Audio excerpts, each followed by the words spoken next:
Welcome to RecLess, a podcast making people smarter and more knowledgeable about parks and recreation.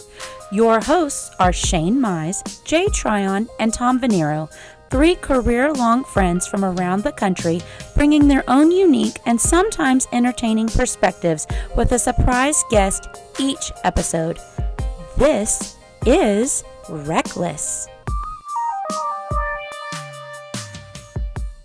Welcome to the 9th episode of RecLess, a podcast where we're focusing on the industry of park and recreation through three close friends that have been tied together for several years now, almost going on 15 plus years, and scattered throughout the country. My name is Jay Tryon. I'm your host today, coming from North Carolina. As usual, we are also joined by Shane Mize, coming from Texas, and Tom Venniro in New York. How's it going, guys? What's up? Going well. Glad to be here. Another week of RecLess. We missed it. We missed it last week. I'm glad to be back. Yeah. Little void in our week.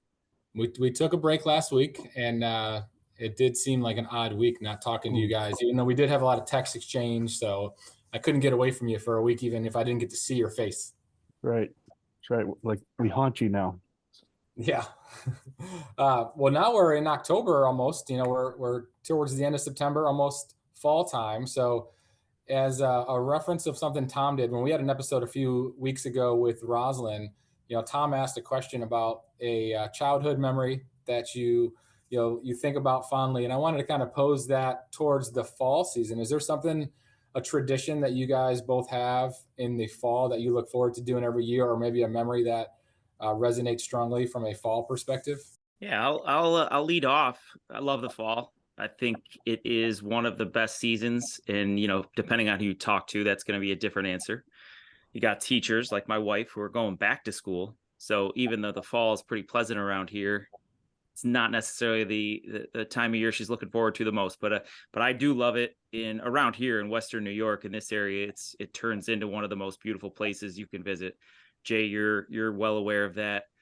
Shane, one day we'll get you up here to check it out. But obviously people hear about the leaves and the foliage, and it's not there yet, but the weather around here is always super pleasant, 70s, high 60s. So for me as a kid, Jay, I resonate a lot with what you spoke about during that episode with Roslyn. So the falls for me were just packed with getting home, going outside, playing football or baseball with my brother and my father, and just enjoying that excitement of the fall season coming along. And then, of course, now as adults, you all know this, we've talked about it many times, but this is obviously the season where football comes alive. So we're right in the thick of that. Sometimes to Shane's demise, because he has to participate in our fantasy football league against his will, as he will tell you. And so soon this weekend, we'll do a lot of that fun fall activity type of thing where we will go to a few farms, get our pumpkins, and now we get to introduce the kids to it. So our son Jack is starting to understand things more and more. He's loving it. And so some donuts, cider, pumpkins, football. It doesn't get much better. I agree in a lot of ways. I think fall's the best time of the year. It's when we start to get a reprieve. Texas is a great place to live, but I think almost every other section of the country, there's some time, probably winter for some and summer for others, that it's a pretty brutal time to live in that state, whatever it is. I'd imagine we did our grad school in Illinois, and January, February, March felt like tough times. Sometimes we're up there. Well, most of July, August, September are brutal months down here in Texas. So fall is normally a reprieve a little bit. You start to feel the weather dip down below the 90s, hopefully in the 80s, soon, and maybe even by November, it gets into the 70s and 60s, which is always very enjoyable for us. The chili, you get to start eating like those fall meals, Frito pie and chili and all the fall sports. I think growing up in Texas, fall was always pretty special to us, even just a town. I played football, but the town kind of comes alive. It's school spirit. We lived in one of those towns that it felt like half the town's at the game and the other half of the town was trying to keep the town afloat while everyone else was there. Someone's manning the local grocery store and the gas station, and fall seems like the best time of the year. I like it in our industry at times. spring seems to be heavily focused on athletics a lot. You kind of feel that. And then summers are camps and aquatics programming. But fall is where you get to see a lot of fun. After school programming starts back up, and there's usually a fall festival or a winter festival that every city does that's very special to the people in their community. So yeah, fall's a pretty magical time. If I could have that all year, I'd be pretty happy. Yeah, I second that. And you know, Halloween, the holidays, right? Like there's just a lot of excitement about it. And Shane, just a quick note for you. Last weekend, we made chili. Ever since talking to Shane about chili. So chili up our way. So for those of you who listen to this, know we do talk about food a little bit here and there. Chili our way, Jay, is you know, meat, sausage, whatever, beans, peppers. Nope. And Shane taught me that is incorrect. Now I believe that food could be however you like it. That's some kind of soup. Yes, right. Well, I did give it a try. I made basically your beef only tomato Texas red. Yep. Yeah, Texas red. And so now that's how I do it. It's amazing. I just get the beans on the side because my wife likes to put those in there, but I wouldn't have it any other way. Put it on our prayer list. Yeah. No, that's great. I've heard him talk about his beanless chili many times, and it seems very bland. But hey, coming from the guy that only eats steak once he gets past that meal, I'm surprised he even branches out. Texas red, baby. Well, I would also add, obviously, I love the football season that's come upon us. That's where I was last weekend. I was back at a Bills game and was excited to see a big victory. But our big other thing that I love doing down here is apple picking. We go apple picking every year in the fall, and that kind of is always one family trip that I look forward to, and we're doing it this weekend, which is so you pay a farmer to pick their apples? I pay a farmer to pick that their farmer's apples. Laughing all the way to the bank. And there is a line Genius. A mile away, and they are making bank. I will tell you that. But I'll tell you, man, if you've never done it, the apples at an apple orchard taste so different than the ones from a grocery store.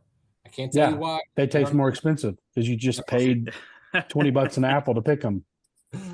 Oh man. Well, this is apple country over here too. So Jay, that's very, very common around here for sure. I love it. Okay. Well, hey, we got a guest that's waiting patiently, and I'm sure has maybe wanted to chime in on this topic. So without further ado, I'm going to start diving into our guest today, since I have all the details and you guys do not know who it is yet. And I'm excited about today's guest. He has served in leadership for over 20 years and once was an educator in the Samoa Islands. Very unique opportunity there that I don't know that I've... Boy, I don't have a clue who this is so far. You don't? No, not a clue. Okay. Samoan Islands?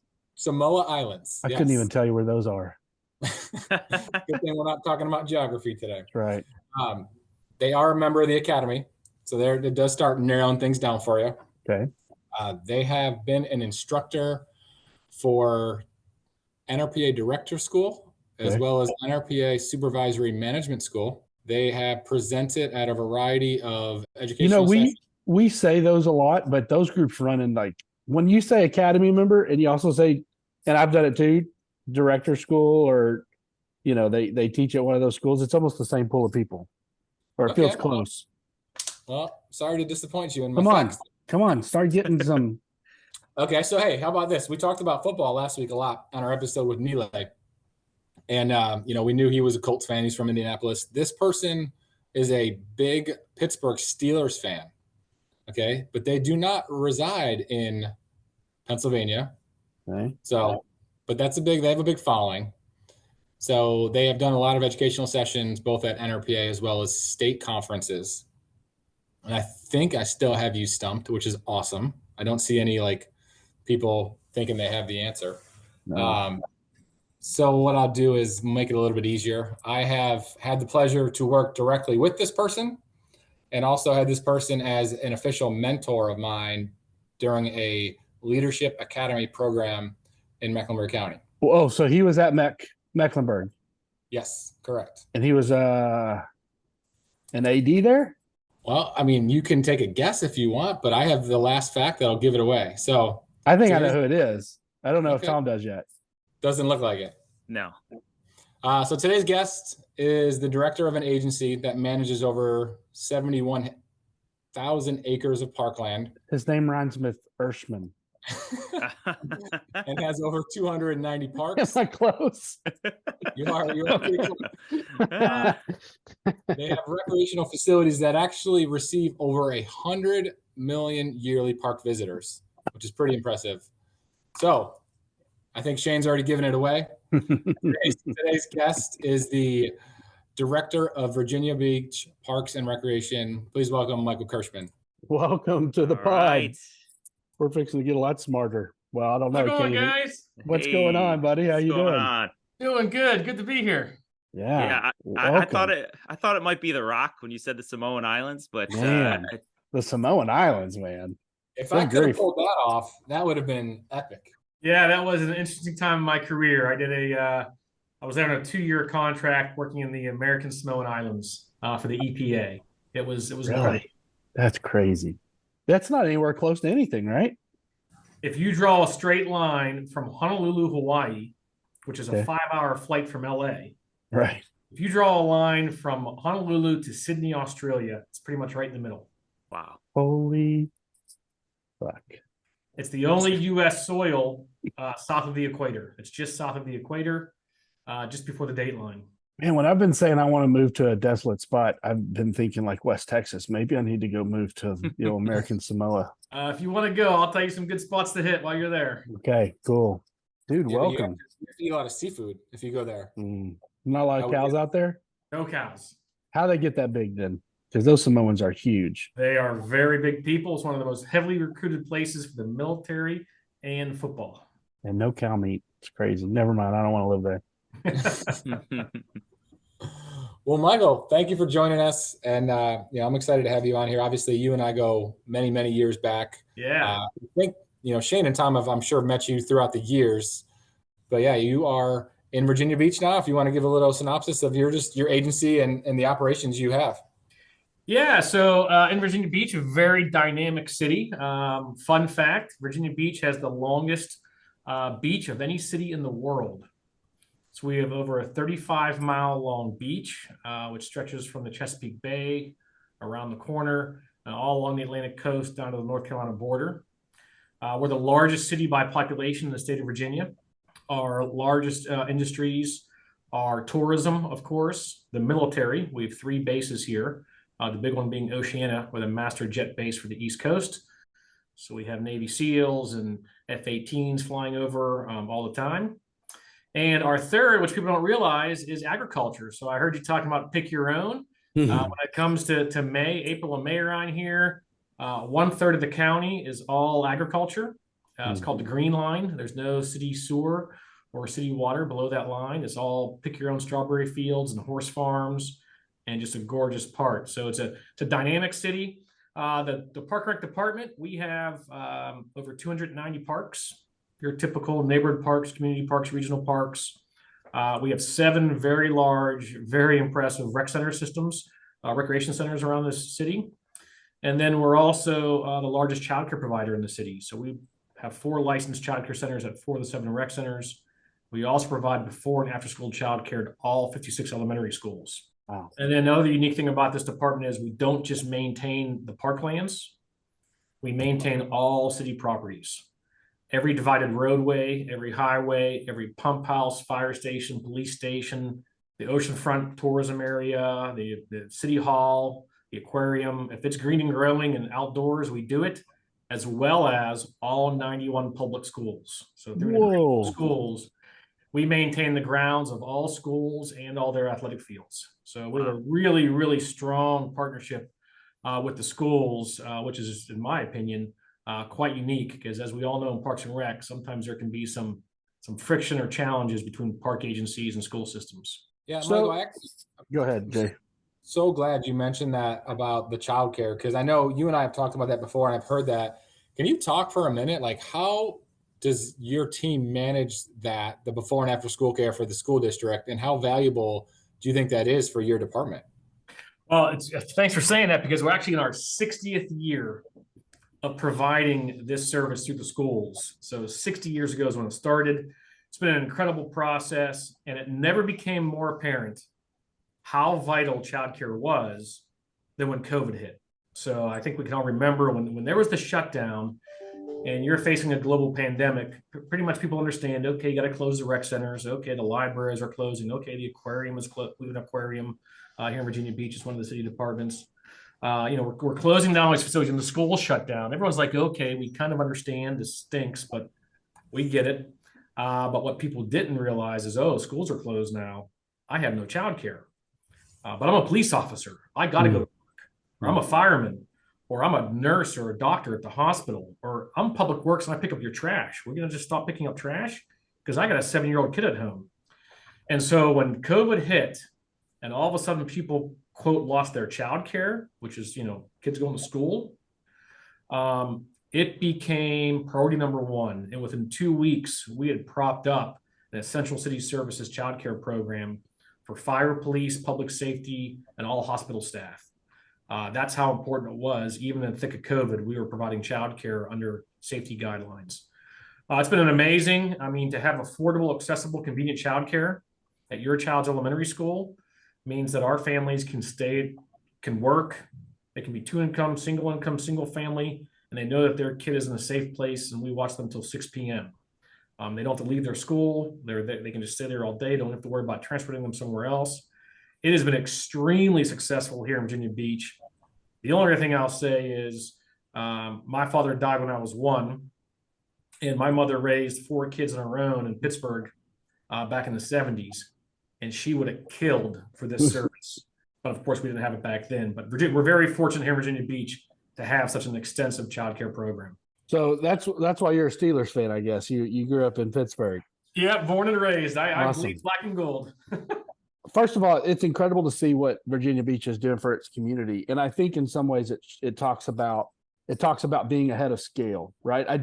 If the Virginia Beach Parks and Rec Department was created today, I don't think you could have the impact you'd have. You'd have to work with so many bureaucratic processes. But before Virginia Beach really got scaled up, there was this one provider that could do this. Oh, we could also do this. Yep, we can maintain this. And as those responsibilities have grown, hopefully your department has grown and the resources have grown with it.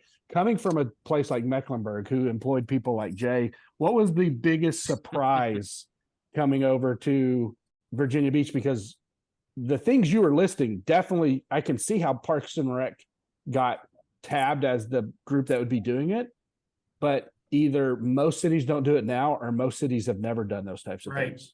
So when you got there, surely you did some research and you were as aware of it as possible, but surely there was something you were like, holy shit, this isn't something I expected to be doing as a park and rec professional. I didn't think we would have this responsibility. What responsibility was that? Yeah, so I would say 2 quick things to that. I'd say what was unique coming here was the city of Virginia Beach is a consolidated city-county government. So the small resort town of Virginia Beach annexed all of Princess Anne County. And so we're a big city, big geographical area. And so unlike Mecklenburg County, where Parks and Rec was on the county system, but city of Charlotte had fire, police, transportation, economic development, and the county had social services, Parks and Rec, libraries, and they never really communicated. They're just whole separate systems. Here, when I go to I know the chief of police on a first name basis, and we collaborate on programs. I think I met the chief of police once in 12 years when I was in Charlotte because they were in their own separate world. So here it's much more collaborative because of the structure. I would say when I got here, though, one thing is that's different here is I came to a coastal community. As of this second, we're under a tropical storm warning. The Emergency Operations Center has been partially activated. And so I deal with hurricanes and storms, whether it's nor'easters or hurricanes, and Parks and Recreation actually plays a very large role because of the scope of our landscaping operation. So we have 20 crews on standby starting at 5 p.m. tonight, and they will assist Public Works with clearing roads, clearing down trees, sandbagging, doing anything that's necessary. And that is a new role for me that we really didn't have in Mecklenburg County because we didn't really have natural disasters or big storms. So, Michael, I want to ask a question that came up a little bit when Jay was going through the intro for us today. And we talked about a little bit about our jobs actually not last episode, but when we had Rosalind Johnson. I heard the episode. Yes. Awesome. Yeah. So we got one listener. Hey, look at that. So John Stutzman is a great colleague of ours, great friend of ours in Minnesota. He just made an announcement that he took a directorship. So first director job. I personally am a director of a small community. Go ahead, Shane. Were you going? I was just going to say we're proud of him too. Yeah, we super are. excited for him. Yes, long time coming. John's awesome. So big shout out to John. And John and I could relate because the community he's going into is similar in size to the community I oversee. Shane, you're in maybe, I don't know if we would call that a mid-range, right? But a larger mid-range. And Austin Jay, you're in suburb. a larger. The day-to-day is a conversation that John and I had just a couple of days ago about how it might feel for him going in there. And a lot of us, I think we don't have these conversations enough, but Michael, you just listed a very impressive, grand, massive, I would say it's an operation that not many of us could relate to. So the day-to-day, if you had to, and somebody came up to you for advice and was saying, you know what, Michael, I really want to look into getting into a big organization, a big operation. What's the day-to-day like? You know, what is your, and I know Jay said this earlier, it is exactly what Jay said. So how do you keep your finger on the pulse of all of that's going on? It's got to be a really big challenge. Yeah, that's a good question. You know, I would say this. I have worked in organizations that serve 20,000 people, 50,000 people, 1 million people, and now 500,000. So I've been in kind of the smaller agencies in my career and large. And there's certainly differences. But no matter what, you know, the larger departments, you got to depend on your team. You have to empower them. Because I can't, as much as I want to keep my finger on the pulse of everything that's going on across all the parks and rec centers and childcare locations and special events, I just can't. So I have to depend on a strong team. And we thankfully definitely have that here. So you got to have good staff, good support, good communication networks. And really, just like anywhere else, let the staff do their thing. I don't know how to run a pool. We got some big pools, right? I've never managed a pool in my life. I came up really through the nature-based recreation, natural resources side of the house.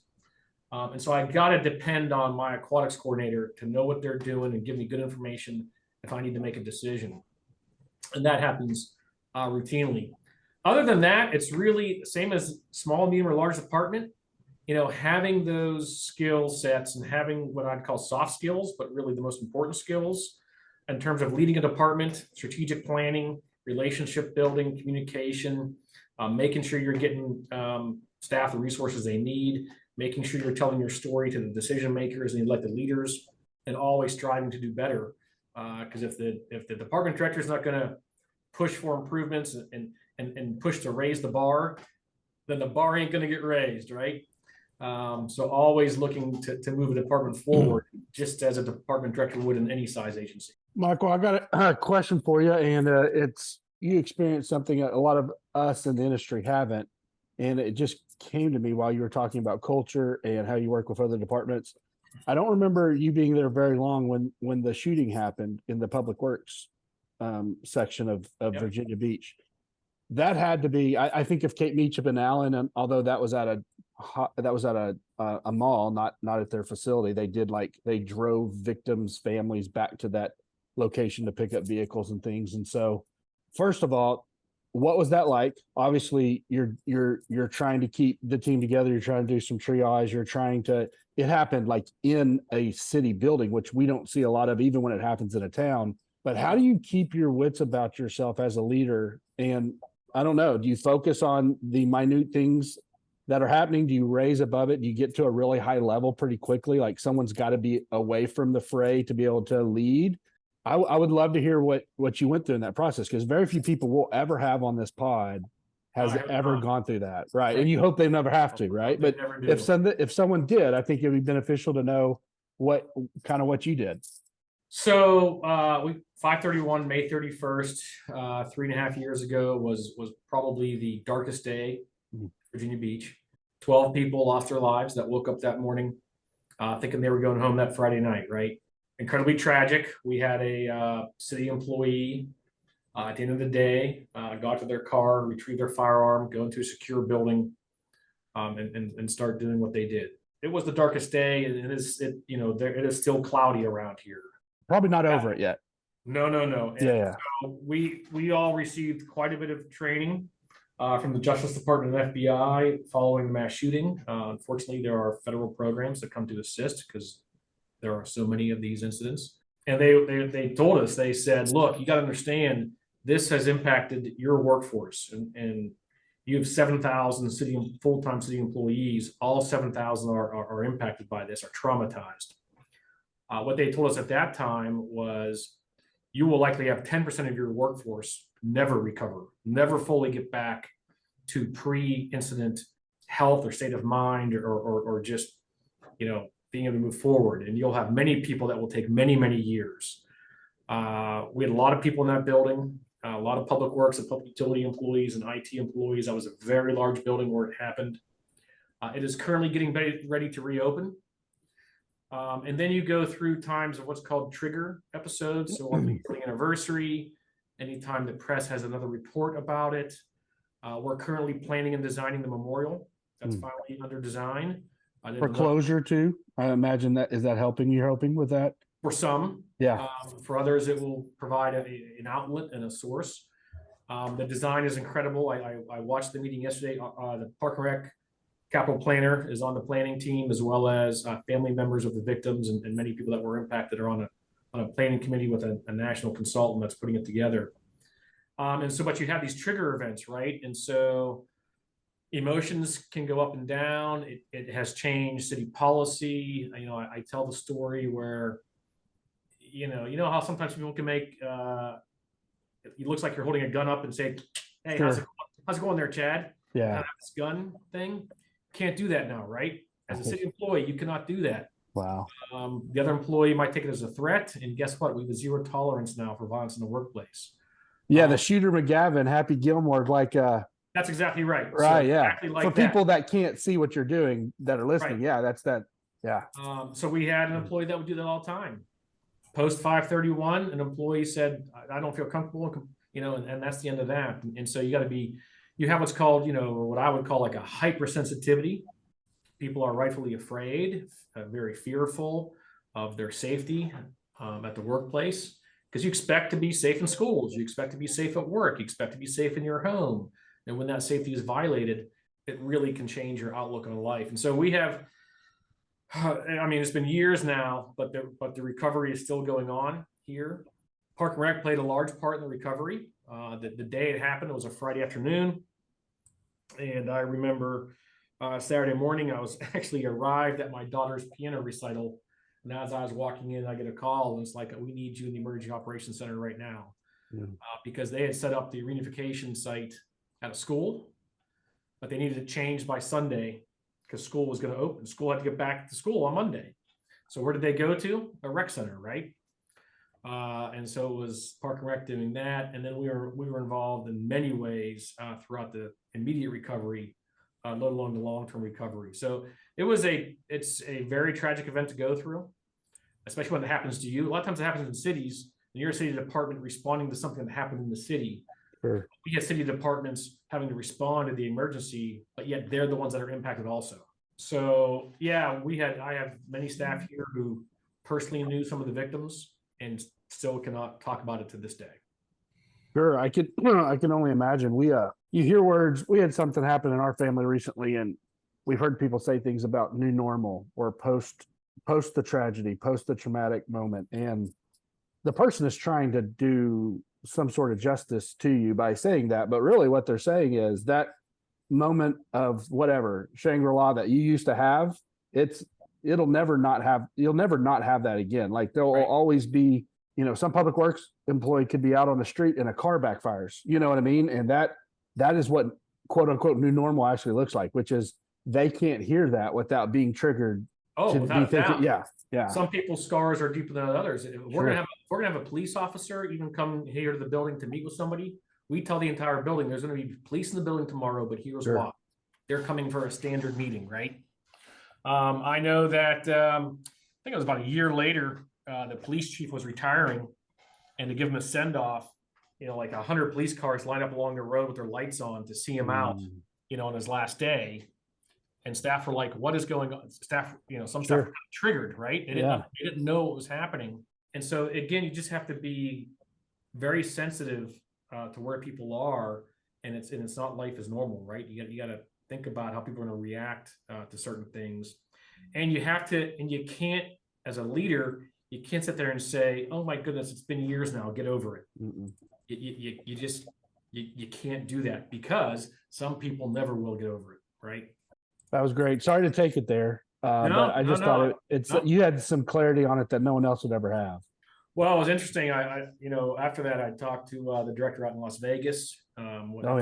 Vegas shooting, and we've talked to of course, Virginia Beach is now part of this club that nobody wants to be a part of. Right. Yeah. And all the cities are learning from each other and calling each other when this happens, and providing support and providing advice and recommendations. And while that's helpful, it's kind of sad at the same time that more and more cities are joining the club every day. The one good thing about Parks and Rec, like Rosalind said in her episode, is that you can call any of us, and not only will we tell you how to do it, we'll give you the playbook. I'm sure in that scenario, the next city that goes through that tragedy knows that they can reach out to Virginia Beach and Las Vegas and Parkland and other places, and they know they'll get the full playbook. And I think that's one of the great things about being in an industry where, when I talk to people from other departments, they barely know the director of the library in the next town, and we know the director in Virginia Beach, Right. So that's in a great some part. ways, That's what's awesome about Parks and Rec. That's for certain. for sure. Thanks for that, Michael. I really appreciated you going there. Sure. It's not easy, I'm sure. Michael, we talked earlier about, or you mentioned your facilities. I think one thing that's always been impressive, that I've been fortunate to have some conversations with you and some others that work in your department, is kind of how you use data, how you do some decision making. And I don't think it's a topic that we as Park and Rec professionals probably talk about enough, but I know you guys are really pulling some really interesting data using Power BI and other platforms to monitor usage from facilities and how to attract new users. Are there certain aspects that you've been able to accomplish by doing that, or what have you done to reach more people that has been successful? Yeah, when I came to Virginia Beach, I truly, I've been in these kind of traditional, very progressive, but traditional park rec departments, and we're mowing the grass and doing our special events, providing sports, and doing all these cool things for the community. But I've never been in a department like this one. When I got here and I saw the internal capabilities, I was blown away.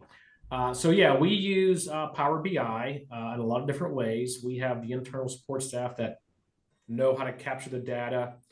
So for instance, I can go onto a dashboard at any moment, see exactly how the rec centers are performing, see what's called hassles and uplifts, where the pain points are from the public. We do routine polling of our members.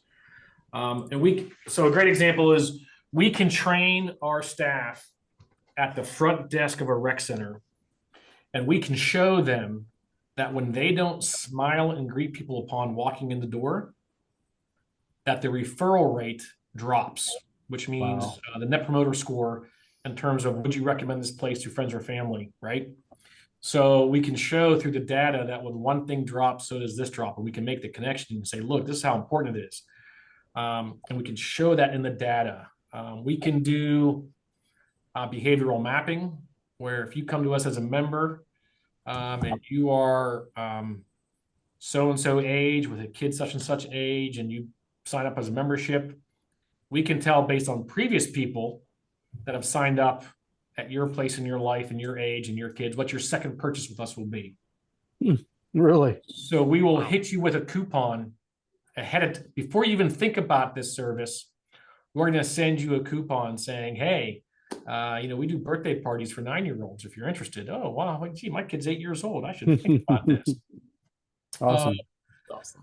Our marketing team every month captures every comment on Google and Yelp that's been made about a park or rec facility, captures that on the internet, and puts it in the Power BI for every facility. And so what's Power BI? Because we do that. We quarterly look at Yelp, Google, and Wedding Wire, because we have a venue that but we just put in an Excel document, and once a quarter we talk about it. And so if there's a way to do that better, boy, that'd be interesting to hear more about. So Power BI is just a tool where you can take all that data and make it visually appealing, simple to see, as well as interactive. Almost like a dashboard prep or something. It's basically a fancy dashboard. Gotcha. And it's pulling this information from other data sources in real time. Gotcha. Cool. And so we can send it out to staff and say, look, Red Wing Park had a lot of negative comments last month. We better fix this. We better put some attention on this. Or, hey, everybody's saying, why do the lights turn off at 10 o'clock at the skate park? Okay, let's leave them on until 11 and see what happens. But the marketing team's doing that constantly and putting it in the Power BI, and then everybody has access to it, right? It's not like some secret we're not sharing. So we do a lot of that. We track market penetration. We track Net Promoter Score. We track retention rates of our members. And we have these major KPIs for the department that are kind of our overarching targets that we're shooting for. But it's just a different way. I'd never been to a department that's been so data focused, but not only just data focused, can actually analyze the data to make decisions. So, Michael, I just want to say a few moments ago, I saw you take a sip of maybe your water, and it was in a Steelers glass. So I can now, we can confirm your fandom. But my question is a piggyback off of a lot about what you just said and what Shane asked you before. He asked you about something that surprised you coming into the position. Being that it's a major tourism area department that has a pretty good focus on that, in addition to obviously the other services, what was one thing you came into maybe not expecting that you just fell in love with? Like, this is every department in the country should try to do something like this. I know it's not possible. We don't all have 35-mile beaches, but what's something that you came into and it gets you jazzed to this day? I would say that this department is really good when we do have money and do something. We're out of the box thinkers to a level I haven't seen elsewhere. And I will say this: we have a separate tourism department. So Convention and Visitors Bureau really focuses on tourism, and they worry about the heads and beds in the hotels. And I always say I worry about the heads and beds with the people that live here, right? Although, all that being said, we do have a tournament level athletic facility outside my window behind me. And we do, large tournaments, and we have a piece of the tourism pie, but not the largest piece. But I would say what really excites me around here is if anybody goes and just Googles either on YouTube or on the internet, Woodstock Skate Park, Virginia Beach. In this example, we had the sanitation district come and say, hey, can we build a 40-foot tall concrete building the size of 2 football fields and plop it in the middle of your park? We need an offline storage tank for stormwater and wastewater. And we're like, no. It would literally take up a third of the park and just be this massive concrete square blotting out the skies. But we got to thinking, right? Okay, well, let's talk about this some more. So you'll see what we did. They buried it 30 feet underground, which, keep in mind, the average elevation of Virginia Beach is about 10 feet above sea level. Right. If you dig down 5 or 6 feet, you hit water. Water table, yeah. So they had these big pumps pumping out the water every day for 2 years while they built it. They buried this thing, and then we built a 30,000 square foot skate park on top of a 5.2 million gallon wastewater tank. Wow. Redid the rest of the park, new playground, new shelters, pickleball courts, dog park, bathrooms, and it reopens. And now you have this 5 million gallon wastewater tank that you can't even see when you come in with this brand new. We replaced about a 14,000 square foot skate park with a 30,000 foot skate park. Wow. And so very innovative, right? And so looking for these kind of win-win solutions. Park and Rec partnering with a wastewater company is not kind of the norm, but we do it pretty good here. And I'd say that is what really excites me about Virginia Beach and kind of definitely gets me up in the morning coming to work every day. Well, I went to I think it was last year, or maybe it was Nashville, actually, the session you did about some of the up and coming and more innovative things you do in Virginia Beach. And I was super impressed. So, if you're given that session again, I would obviously recommend for anybody to go see it or go listen to what you have to say. Question for you just on that, a real quick follow-up. So do most of your residents know that wastewater facility is under there, or do they have no clue? So I don't think you know when you get there, but we have educational displays all around it. Even in the playground area, we built next to the playground this concrete structure that has these big pipes through it and said, hey, this is a 48-inch diameter pipe in underground. This is a and it's a play piece as part of the playground. But then there's interpretive panels all on top of this skate park and around it and on the paths leading up to it. So you can see images like you're standing on top of what, and you can see underground what you're standing on top of. Skateboarders don't probably care. They just say it's the coolest skate park they've ever seen, and it's the coolest thing on the East Coast, and this is really awesome. But we do some interpretive panels out there to educate everybody on.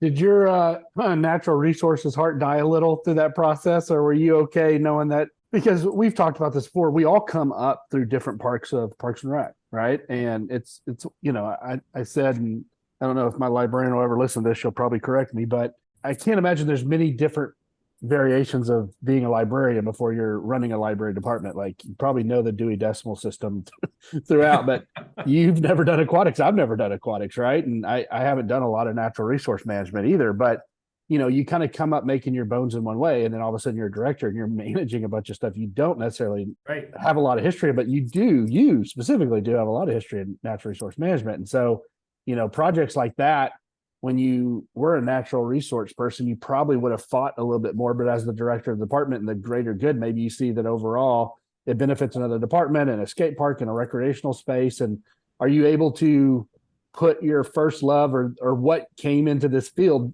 to subside a little for the greater good to be there? Yeah, I think the chair you're sitting in always changes your perspective. Sure. You start looking at things through a different lens. But I would also say in this case, that the whole intent of that 5 million gallon wastewater tank is to keep pollution out of the Chesapeake Bay. Oh, yeah. So that it doesn't flow over, right?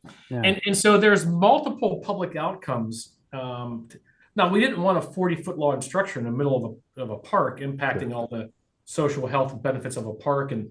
But when we could do it as a win-win, it's great. It's just great for the environment. It's good for them. They had to get the facility on their sewer line. They have to meet these clean water standards for Chesapeake Bay to keep the nutrients out of the bay. And this is helping to do that. So at the end of the day, it's all good. I don't think I ever would have approved a 40-foot tall structure though, sitting in the middle of the park. But once people a lot smarter than me get together in a room and start talking about this, they can many times come up with a win-win. No, I get it. I got to meet Michael. We were in NRP board of directors had brought us down to speak. I was speaking about young professionals.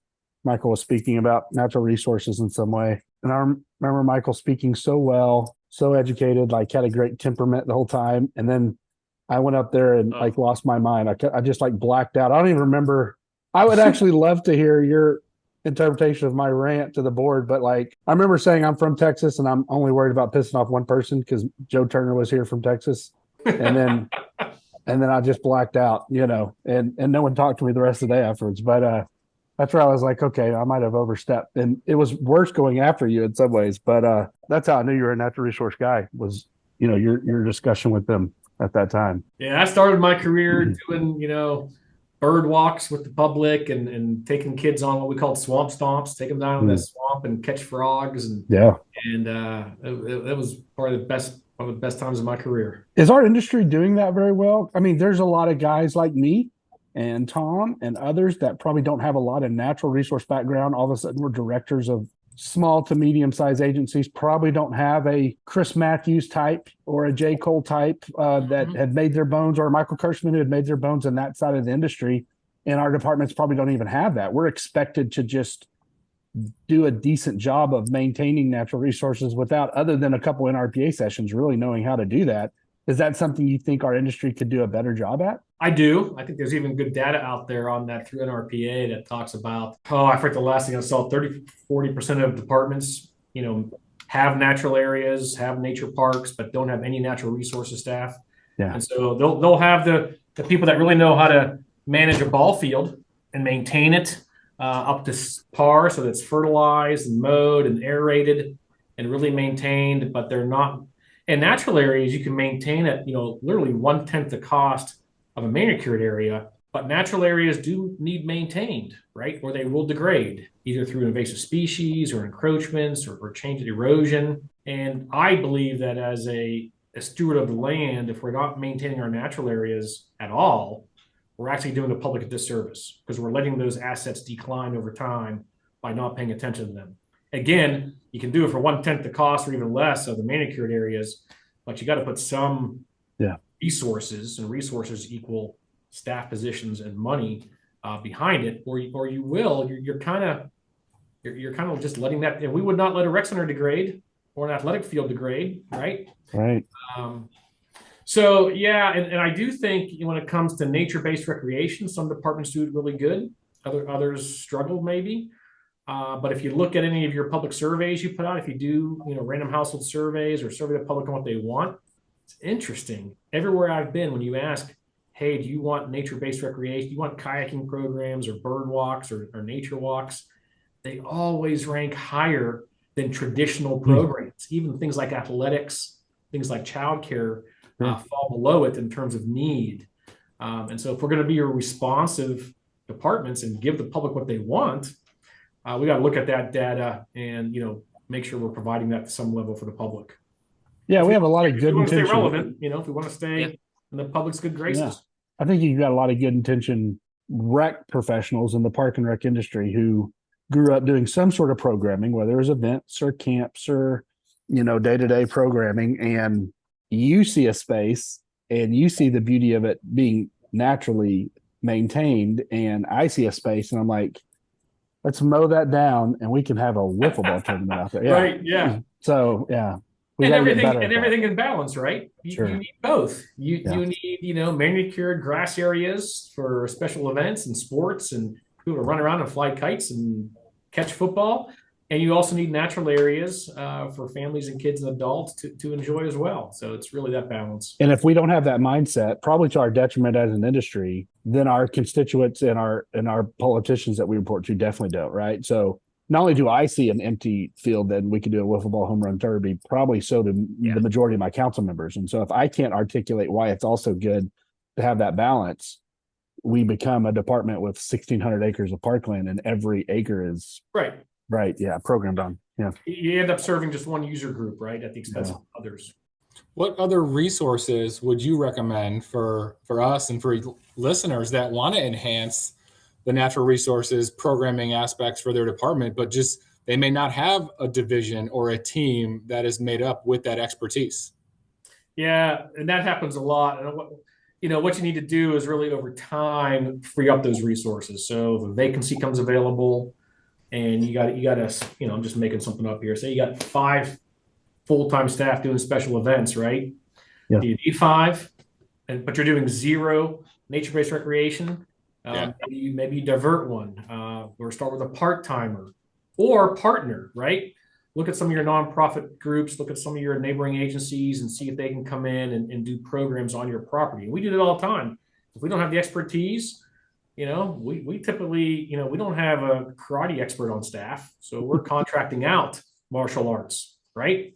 Yeah. So if you don't have the expertise on staff, just free up some contractual dollars and get folks in there to start it that way. We're also looking at putting in the kayak rental units. So these are like locker units. You just swipe your credit card and take your own kayak out. It's like a vending machine. Yep. So again, it's all about just providing places, providing access, providing the tools. And some people can do it self-directed. Yeah, I'd be curious to get some feedback on how that goes. I know I've seen a couple of those emails come across from different vendors or, seen different ads on NRPA links here and there, but I don't know that I've talked to anyone that's done that yet directly. Yeah, we've started doing some research, and everybody we call that has them, we're like, well, we just got it in the last month. Back in 6 months. So they're very new. We're putting pads in at 2 locations. Awesome. Because also we had a vendor there that would come on the weekends and rent kayaks, but that's so hard. They quit. They don't do it anymore. And nobody wants to trailer in 15 kayaks, set up every Friday morning, tear it all down, take it home, come back the next day. So again, it's all about how can we use technology and make things more convenient for the public, and we'll see how it goes. If at the end of the day it doesn't work, we'll take them out and we'll have a nice 20 by 20 concrete pad and we'll put down 2 picnic tables and call it a day. That's right. I like that.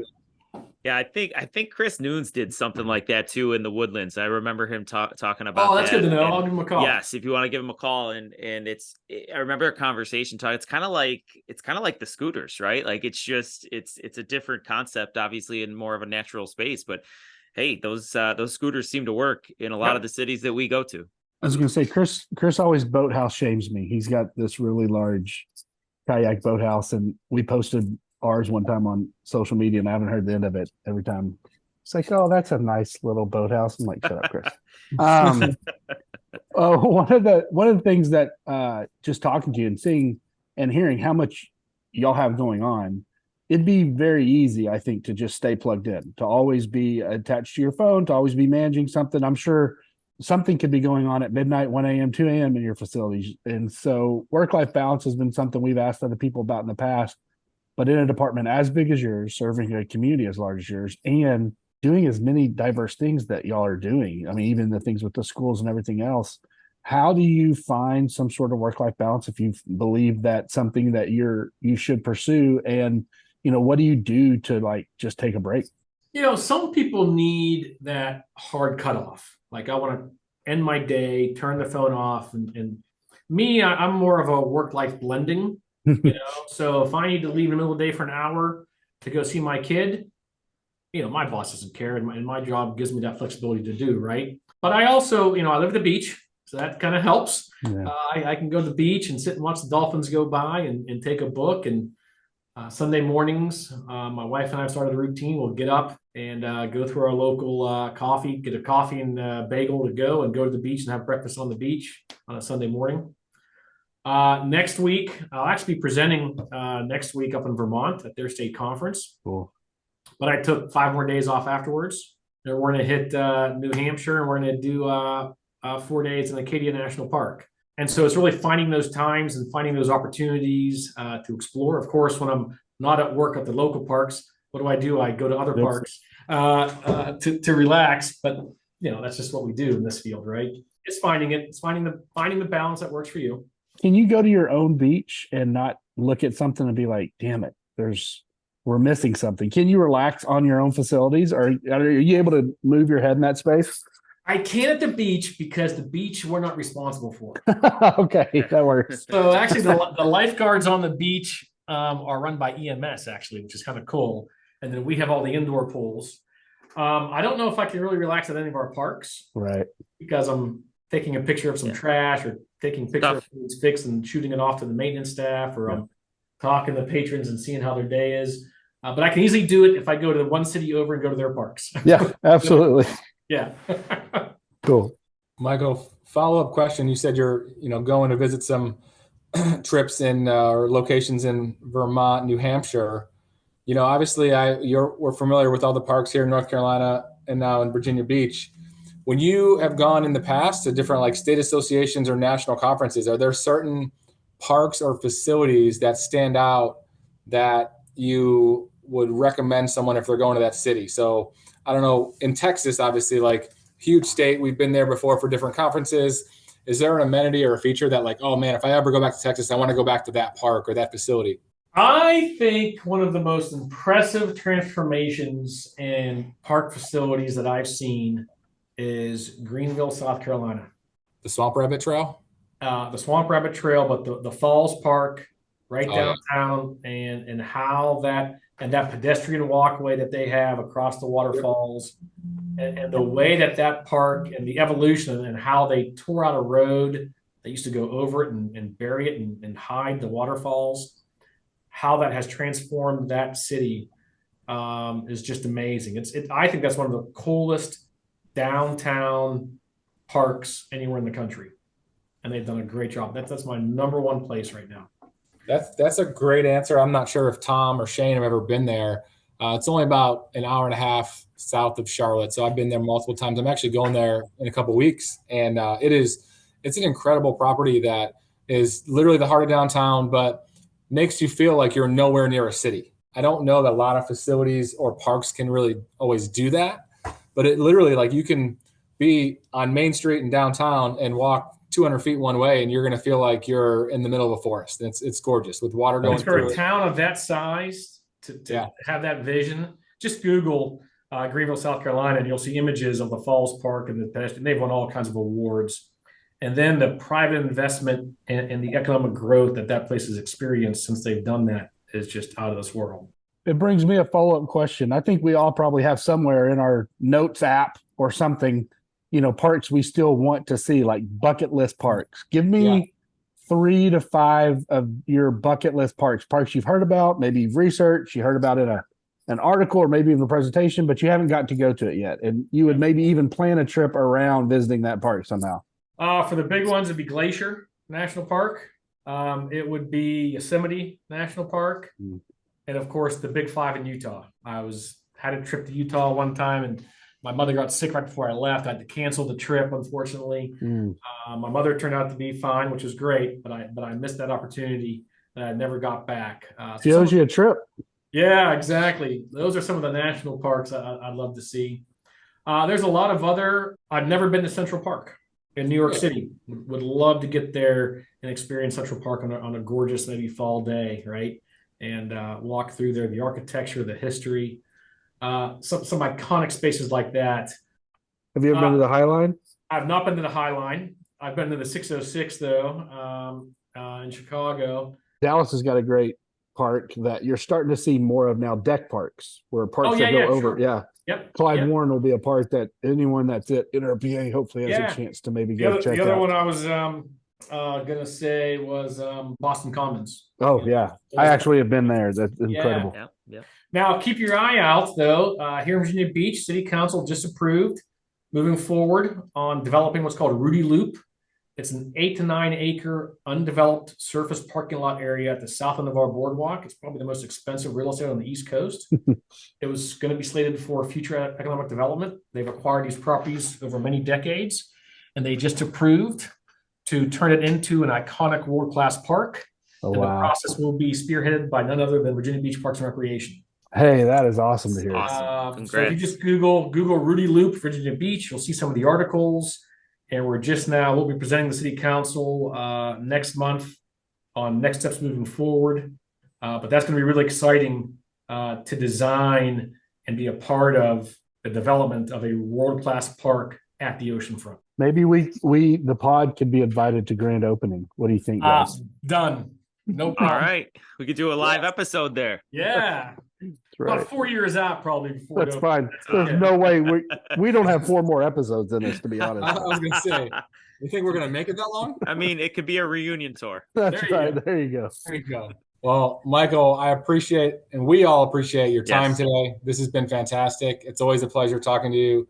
As much as I wish we could talk more, I know we're all busy, but as usual, thank you again, and looking forward to seeing you in a few weeks in Dallas.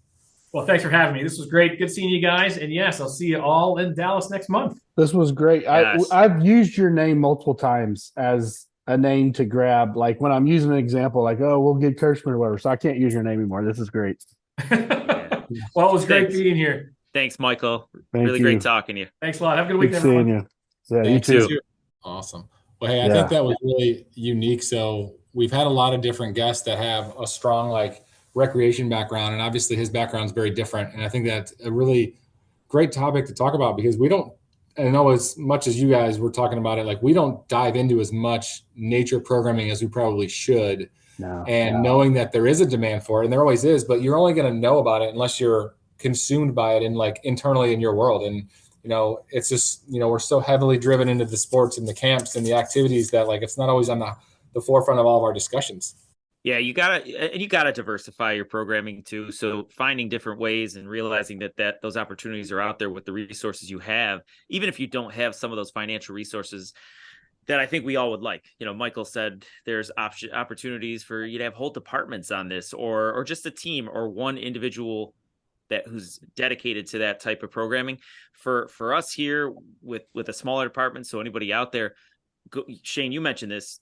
My first conference was a Baltimore conference, whenever that was. Not the last Baltimore, but the one before that. So we've done 2 Baltimores since my time in going to NRPA, and I remember making a concerted effort to go to a bunch of nature-related programs. Mm-hmm. And I learned so much because we just weren't doing it, but I was reading about it and reading it as a trend. We ended up kind of putting some in place, winning some local awards, nothing special or nothing too great, right? Nothing too inventive, but there's ways to do it. And what we learned back from what Michael said was there are a ton of groups to partner with. We didn't have the resources to have our own specialists, but the Boy Scouts, cooperative extensions, you could definitely do it. In general, this conversation, I feel like I didn't have a whole lot of questions, or I was so actively listening. Michael's got a really, really diverse background, and I think we said it a couple times, but he does a lot that we aren't all accustomed to doing on a regular basis. So I really enjoyed the conversation and just listening and learning from Michael.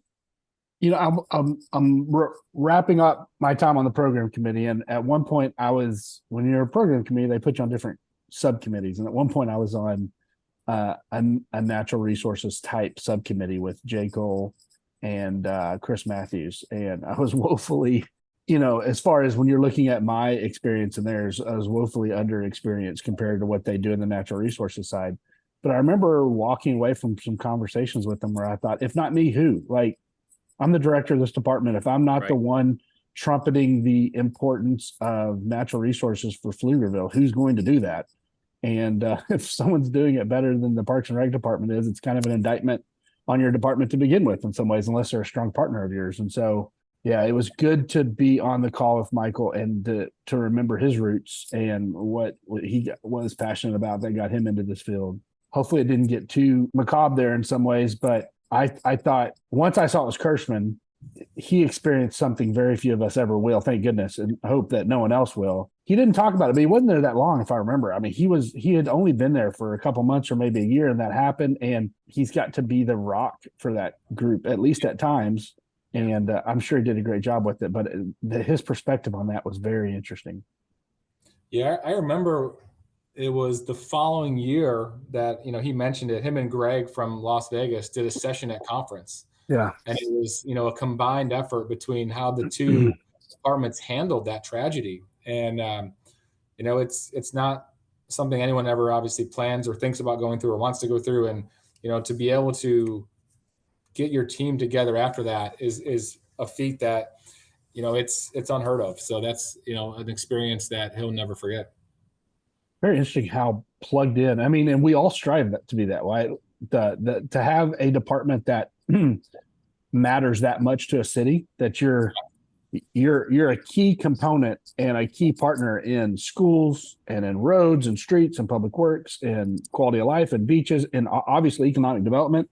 Because most cities that set on a high level property that economic development's been recruiting and retaining for years would then see an agency or a consultant run that, and to let Parks and Rec run that, like he said. I mean, they are woven into the fabric of Virginia Beach, that Parks and Rec department. And what a cool thing to see.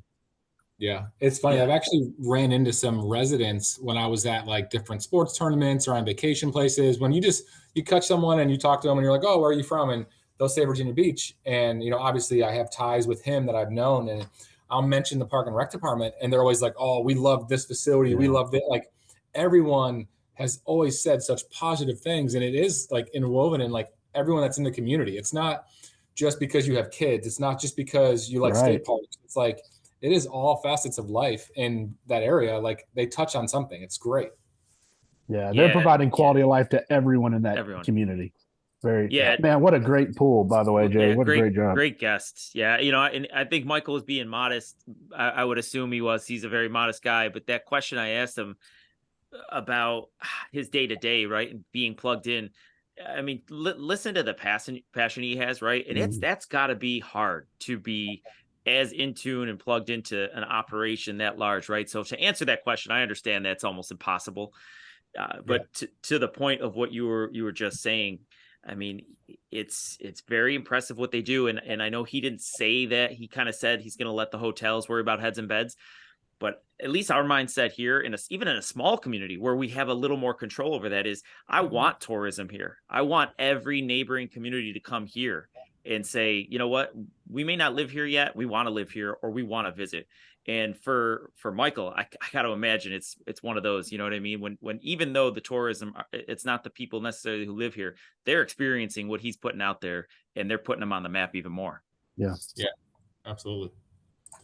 Well, gentlemen, it's been a pleasure as always, and that'll wrap up another episode of RecLess. Thank you guys, and look forward to talking to you soon. Good job. Great job, Jay. Thanks, guys. We'll see you next time. See you. Okay, everyone.